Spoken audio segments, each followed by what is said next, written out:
حافظ ابن قیم فرماتے ہیں رحمۃ اللہ علیہ کہ اسلام نے غم میں صبر اور خوشی میں شکر کرنے کا حکم دیا۔ نبی علیہ السلام نے کا فرمان ہے کہ مسلمان دونوں حالتوں میں فائدے میں رہتا ہے، غم اور تکلیف کی حالت میں صبر کرتا ہے تو بھی اللہ تعالیٰ کی طرف سے نوازا جاتا ہے، اور خوشی کی حالت میں اللہ کا شکر ادا کرتا ہے تو بھی ثواب کا حقدار بنتا ہے۔ اور کافر کی دونوں حالتیں نقصان کی ہیں، کیونکہ اگر اسے صدمہ پہنچتا ہے تو ناشکری کرتا ہے، اور خوشحالی حاصل ہوتی ہے تو تکبر کرتا ہے۔ تو مسلمان کا شیوا کیا تھا کہ غم میں صبر کرے اور خوشی میں اللہ کا شکر ادا کرے۔ شیطان نے عیاری اور مکاری سے بدل ڈالا، اب مسلمان خوشی کی حالت میں گانے بجانے کا انتظام کرتا ہے اور غمی اور صدمے کی حالت میں رونے کا انتظام کرتا ہے، یعنی دونوں حالتوں میں اللہ اور اس کے رسول کی لعنتوں کا مستحق ہوتا ہے۔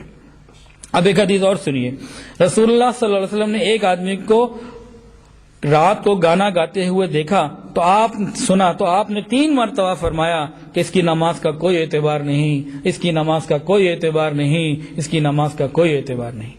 اب رات کو ایف ایم پہ گانے سننا یا گانے سننا جیسے بھی ہو، فرمایا اس کی نماز کی قبولیت خطرے میں ہے۔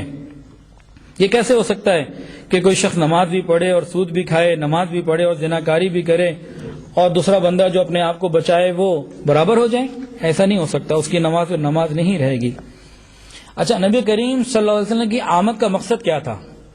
ہم میں سے کسی کو معلوم ہے؟ کوئی جواب دے سکتا ہے کہ اللہ رب العزت نے اپنے پیارے محبوب صلی اللہ علیہ وسلم کو دنیا میں کیوں بھیجا؟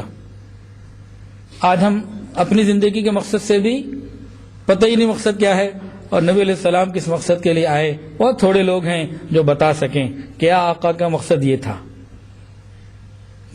توحید کو پھیلانا آپ کا مقصد تھا، قرآن کی تعلیم دینا آپ کا مقصد تھا، تزکیہ نفس کرنا آپ کا مقصد تھا۔